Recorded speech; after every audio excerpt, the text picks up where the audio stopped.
la fête de la Nativité soit une fête réellement pour nous les enfants de Dieu. Nous avons suivi dans la première lecture le prophète Isaïe. Ce texte, un texte riche d'enseignements, riche dans quel sens? On nous fait comprendre que l'homme créé à l'image de Dieu, il n'y a que Dieu seul qui peut lui apporter l'espérance, la consolation de sa vie. Certes, nous savons bien qu'à l'époque des enfants d'Israël, la tentation était grande de s'orienter à d'autres dieux, sont utiles pour avoir des solutions. Mais le prophète Isaïe leur fait comprendre que Dieu seul qui apporte la solution véritable de l'homme. Raison pour laquelle dans ce texte, on nous présente ce psaume qui David aussi l'a récité au psaume 118, le verset 8 à 9. Vaut mieux s'appuyer sur le Seigneur que de compter sur les hommes. Vaut mieux s'appuyer sur le Seigneur que de compter sur le puissant. On ne dit pas que l'homme, ton prochain, n'est pas important. Si, mais la place de Dieu reste réservée à Dieu seul. Voilà pourquoi le prophète Isaïe nous rappelle que l'homme créé à l'image de Dieu doit chercher la face du Seigneur. Car toutes les voies, toutes les solutions que l'homme peut chercher, il ne trouvera pas de solution. Et le prophète nous rappelle que déjà à cette époque, Dieu avait déjà annoncé celui qui viendra sauver l'humanité.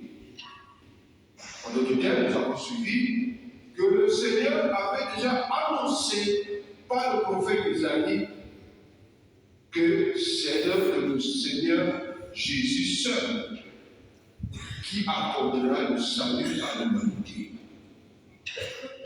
C'est pour nous dire que ce temps de l'avant que nous avons, vraiment, ce texte résume en quelque sorte tous les enseignements que nous avons reçus. Si réellement nous avons mis ça en pratique, si nous allons le mettre en pratique, eh bien l'expérience et l'espérance viendra seul du Dieu. Et le prophète Isaïe nous rappelle, toujours dans ce texte, pour bien approfondir, pourquoi Dieu a permis que le peuple d'Israël puisse perdre le chemin. Non, ce n'est pas Dieu, c'est l'homme dans son choix, dans sa liberté, a préféré prendre le chemin. Seigneur, aide-nous. Car la tentation est grande. De nos jours aussi, de prendre d'autres chemins qui, semble-t-il, peuvent nous apporter la paix et l'espérance. Heureusement que le prophète Isaïe nous rappelle, appuyez-vous sur le Seigneur. Et que devons-nous faire pour nous appuyer dans le Seigneur? Il faut chercher à faire sa volonté. Et si nous avons suivi le message dans la deuxième lecture de Saint Paul, nous rappelle toujours, si nous avons compris que le Seigneur seul est le chemin, la vérité et la vie, alors, dans cette deuxième lecture, Romains, Saint Paul, dans le texte de Romains, nous invite tous à être des missionnaires par le baptême. J'ai reçu mandat, moi aussi, pour être disciple du Seigneur. Puis si j'ai compris la mission, moi aussi je veux apprendre cette mission aux autres.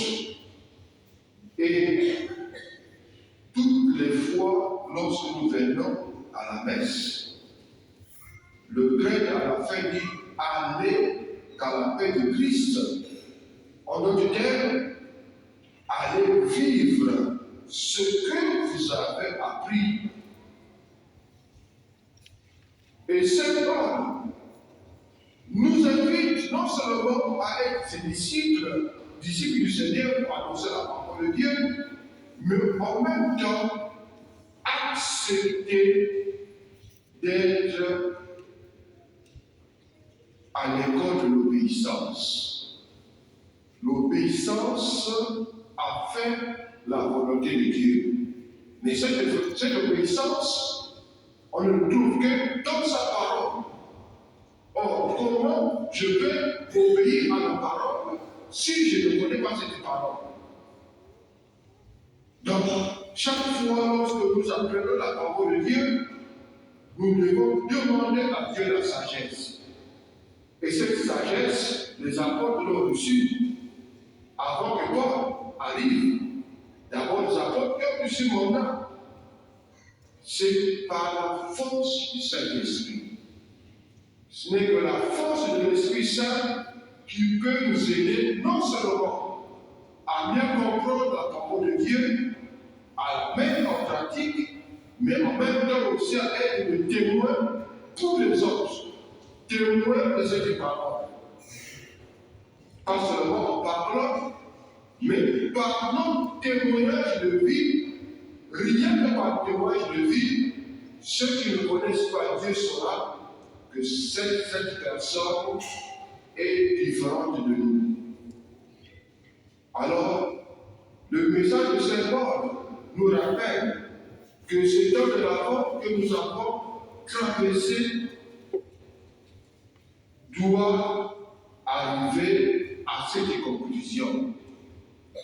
Jésus qui viendra habiter au milieu de nous, il sera avec nous, on va le recevoir, mais c'est à nous de témoigner ce Jésus, surtout dans le milieu où on ne le connaît pas. C'est un défi. C'est tellement parfois on a des critiques, on a des moqueries. Mais vaut mieux que j'accepte ces critiques parce que Jésus lui-même l'a déjà promis. Celui qui veut me suivre, qu'il renonce à lui-même, qu'il paye sa croix chaque jour et qu'il me suive. C'est dans ce sens que l'Évangile, on nous présente la figure de Joseph. Joseph, par son témoignage, il reçoit un songe. Et avant ce songe, il avait déjà ce projet de mariage avec le mari. Mais on annonce que ta femme est enceinte. Nous avons suivi comment. Alors, l'ange complète cette grossesse. Ça ne vient pas de toi, mais c'est par la force du Saint-Esprit. Le témoignage de Joseph, c'est qu'il n'a pas douté. Il n'a pas refusé. Signe d'obéissance. Que parfois le Seigneur